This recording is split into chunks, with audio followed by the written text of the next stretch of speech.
इन तीनों देशों में किसी भी एक देश पर अगर हमला होता है तो इसे तीनों देशों पर हमला माना जाएगा। यह महत्वपूर्ण इसलिए है क्योंकि मिडिल ईस्ट में एक नेटो जैसा मिलिट्री अलायंस जो कि पिछले साल बनना शुरू हुआ था, अब और भी बड़ा होता दिख रहा है। पिछले साल सितंबर के महीने में सऊदी अरेबिया और पाकिस्तान ने एक बायलैटरल म्यूचुअल डिफेंस ट्रीटी पर हस्ताक्षर किए थे, जिसे दुनिया ने इस्लामिक नेटो की शुरुआत की तरह देखा था। हमने भी इसके बारे में आपको डिटेल में देशभक्त पर बताया था इस एपिसोड में। आज लगभग एक साल बाद मिडिल ईस्ट में जंग के बीच इस अलायंस में तुर्की जैसा बड़ा और महत्वपूर्ण देश शामिल हो रहा है। भारत के लिए यह डेवलपमेंट काफी महत्वपूर्ण है। एक तरफ पाकिस्तान इस क्षेत्र में नेट सिक्योरिटी प्रोवाइडर बनता दिख रहा है, यूएस ईरान युद्ध के बीच में वो मीडिएटर की तरह भी उभर कर बाहर आया। वहीं भारत के लिए कहीं ना कहीं मुस्लिम देश उससे और दूर जा रहे हैं। अभी तक इस अलायंस में अगर पाकिस्तान था तो एक भारत का करीबी सऊदी अरेबिया भी था, लेकिन अब इस अलायंस में एंटी इंडिया फोर्सेस का दबदबा बढ़ने लगा है। तुर्की पहले से ही कश्मीर के मुद्दे पर ओपनली एंटी इंडिया स्टैंड ले चुका है और अब ऑपरेशन सिंदूर में उसने पाकिस्तान को अपना समर्थन और हथियार देकर अपनी मंशा साफ जाहिर कर दी थी। तो जब पाकिस्तान, सऊदी अरेबिया और तुर्की की ये फॉर्मल मिलिट्री अलायंस साइन हो चुकी है तो इस इस्लामिक नेटो का असर किस पर पड़ेगा? क्या पाकिस्तान सरकार और आर्मी के सुर अब भारत के खिलाफ और तीखे हो जाएंगे? क्या यह अलायंस चाइना के आशीर्वाद से बना है यूएसए और इंडिया को काउंटर बैलेंस करने के लिए, या यह फिर सिर्फ ईरान या इजराइल से बाकी देशों को बचाने की एक तरकीब है? क्या अगर अब ईरान सऊदी के ऑयल फील्ड्स या यूएस के बेसिस पर अटैक करेगा तो उसे पाकिस्तान या तुर्की बचाने आएगा? क्या पाकिस्तान इस डील के बाद अपनी nuclear weapons umbrella Saudi Arabia और तुर्की के लिए एक्सटेंड कर देगा? यह सब कुछ जानना बहुत जरूरी है क्योंकि कहीं ना कहीं यह हमारे देश की डिप्लोमेटिक फेलियर भी दिखाती है। जानते हैं आज के एपिसोड में कैसे। हमारी कहानी शुरू होती है 7 अक्टूबर 2023 से। यह वो दिन था जब हमास ने इजराइल पर एक घातक आतंकी हमला किया। एक नई जंग की शुरुआत होती है। उसके बाद जो हुआ पूरी दुनिया ने देखा। इजराइल ने आतंक का जवाब पूरे नरसंहार से दिया। पूरे गाजा स्ट्रिप को मिट्टी में मिला दिया। 70,000 से ज्यादा लोगों को गाजा में मार गिराया। इसमें 20,000 के आसपास बच्चे थे। 2 सालों तक चली इस जंग में कई बार सीज फायर करने की कोशिश की गई, लेकिन बार बार इजराइल हमास के लीड निगोशिएटर्स को मार गिराता, जिससे बातचीत रुक जाती क्योंकि असली मकसद था नरसंहार जारी रखना। ऐसी ही एक स्ट्राइक होती है हमास के निगोशिएटिंग टीम पर 9 सितंबर 2025 को। बस फर्क इस बार यह था कि इस बार हमास के टीम को गाजा में या ईरान में नहीं मार गिराया जाता है, बल्कि एक न्यूट्रल और सॉवरेन देश कतर में टारगेट किया जाता है। इस स्ट्राइक में एक कतरी निगोशिएटर भी मारा जाता है। पूरे दुनिया ने इजराइल के इस हरकत की कड़ी निंदा की।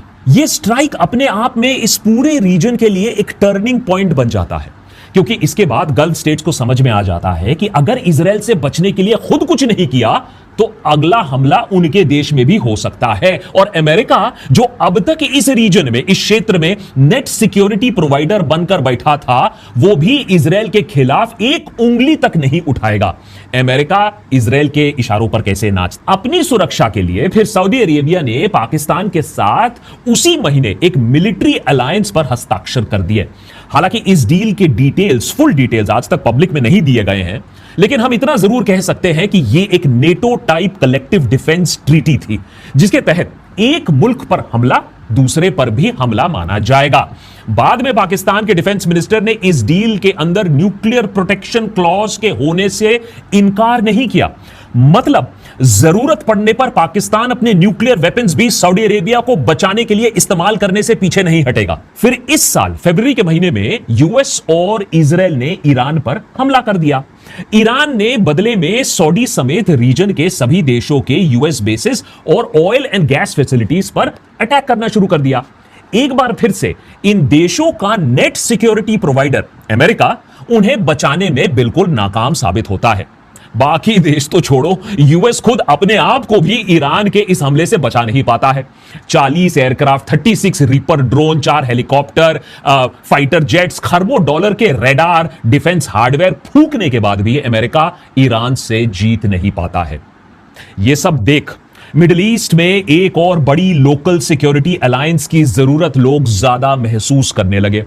मार्च में तुर्की यह पहल करता है, उसके फॉरेन मिनिस्टर पाकिस्तान और सऊदी के फॉरेन मिनिस्टर से मिलकर इस्लामिक नेटो को एक्सपैंड करने की इच्छा जाहिर करते हैं।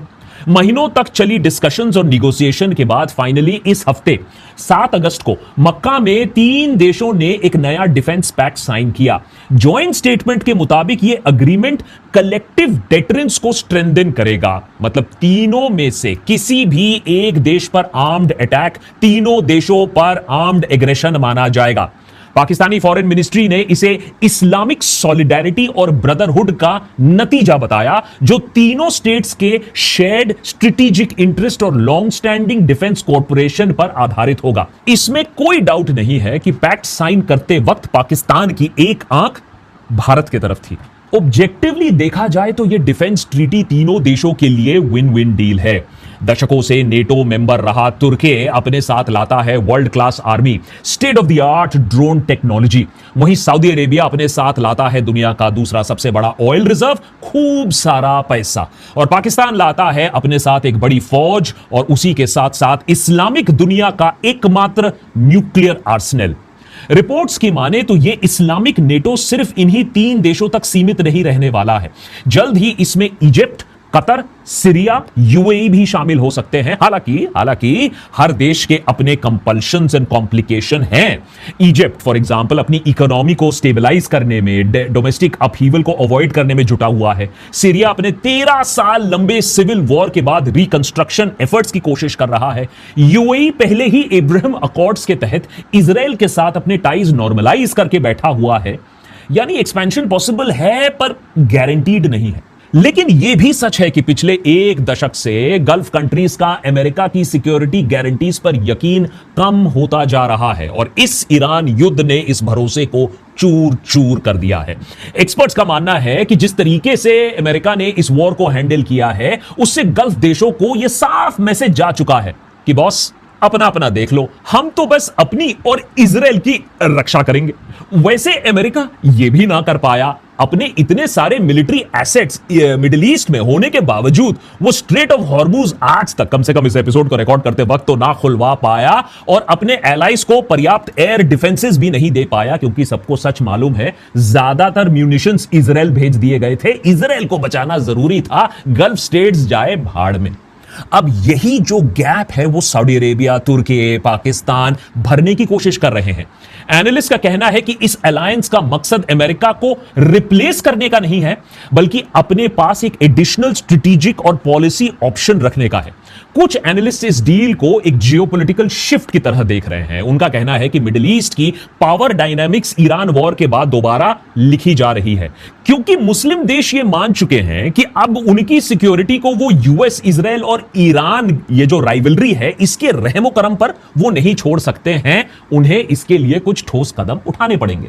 सवाल यहां यह आता है कि जंग का असली खतरा तो इन देशों को ईरान से है। अरे माना कि यूएस उन्हें बचाने में नाकाम रहे, लेकिन अटैक तो ईरान ने किया। स्ट्रेट ऑफ हॉर्मुज भी ईरान ने ही तो ब्लॉक करके रखा है। हां, यूएस के उकसाने पर यह सब हुआ है, लेकिन किया तो यह सब ईरान ने है। तो क्या यह अलायंस यूएस को रिप्लेस करने से ज्यादा ईरान को पीछे ढकेलने के लिए बनाया गया है? याद रखिए, यहां एक और सुन्नी शिया कॉन्फ्लिक्ट भी है। क्या सुन्नी मुसलमान देश शिया ईरान के खतरे से अपने आप को बचाने के लिए यह अलायंस तैयार कर रहा है? तो क्या असल में यह अलायंस इस्लामिक नेटो की जगह सुन्नी नेटो बन रहा है? एटलीस्ट इजराइल का यही मानना है। इजराइल इस अलायंस से बिल्कुल खुश नहीं है। इजरायली लीडरशिप बीते कुछ महीनों से साफ कर चुके हैं कि तुर्की अब उनके लिए नया ईरान बन चुका है। माने अगला निशाना उनका ऑलरेडी सेट हो चुका है कि अब तुर्की को हम सेट करेंगे। फरवरी के महीने में ही former Israeli prime minister Naftali Bennett ने भी कहा था कि तुर्की सऊदी अरेबिया को एक हॉस्टाइल सुन्नी एक्सेस में जबरदस्ती खींच रहा है। खुद प्रधानमंत्री नेतन्याहू ने भी इमर्जिंग सुन्नी एक्सेस का जिक्र किया है, बिना क्लियरली डिफाइन किए कि उनका मतलब क्या है। लेकिन एक सच यह भी है कि सऊदी अरेबिया और पाकिस्तान की म्यूचुअल डिफेंस एग्रीमेंट पैक्ट वो ईरान के युद्ध से पहले ही उस पर हस्ताक्षर हो चुके थे। तो फिर जब सऊदी के स्ट्रेटेजिक साइट्स पर ईरान ने हमला किया, मिसाइल्स बरसाए, तो पाकिस्तान बचाने क्यों नहीं आया? क्या इस ट्रीटी में कोई ऐसा क्लॉज छुपा है जो ईरान के केस में अप्लाई नहीं होता है कि बाकी इस्लामी ममालिक नेटो बनाना क्यों चाहते हैं, इसकी बहुत सारी वजूहत हैं। जैसे कि एक पहले ये अब ईरान और अमेरिका की जो जंग चल रही है, इसमें जो भी ममालिक इस्लामी हैं उनकी कोई भी मदद करने को नहीं आ रहा। क्यों नहीं आ रहा? उसमें अमेरिका तो खुद फंसा हुआ है, इसलिए वजह से फंसा हुआ है। वैसे वो अपने आप को एटमी पावर समझता है, लेकिन वो ईरान के साथ खुद जंग लड़ रहा है। और दूसरे जो इनके अड्डे हैं, जो अमेरिका ने इधर अरब ममालिक में लगाए, उन पे ही वो हमले कर रहे हैं। अब बचाएगा कौन? बचाना है अमेरिका ने, और अमेरिका के मगर लगा हुआ है ईरान। तो अब वो बचाएगा कैसे? वो बचा ही नहीं सकता, क्योंकि इन दोनों की आपस में ये अमेरिका जो है इसराइल को बचाते बचाते खुद आग में कूद पड़ा है। अब दोनों की जंग है, और इसका जो फ़ायदा है वो ईरान को हो रहा है, और जो नुकसान हो रहा है वो अरब ममालिक का हो रहा है, जिन्होंने अपने अड्डे दिए हुए थे अमेरिका को। इसीलिए इस्लामी जो ममालिक हैं ये एक नेटो बनाना चाहते हैं। नेटो का मतलब है कि वो तीनों मुल्क एक अपनी फ़ोर्स बनाएंगे, हर चीज़ बनाएंगे, जिसमें ये पैसा भी लगाएंगे, हर चीज़ करेंगे। एक पर हमला, एक मुल्क पर हमला तीनों मुल्कों पर हमला समझा जाएगा। इसलिए ये एक फ़ोर्स बनाएंगे जो इनको आइंदा आने वाले जो खतरात हैं या कोई भी चीज़ें हैं उनके लिए ये एहतजाज एक साफ में खड़े हो जाएंगे। अगर आपको ये वीडियो अच्छी लगी है तो फुल देखें और अगला पार्ट लाजमी देखें।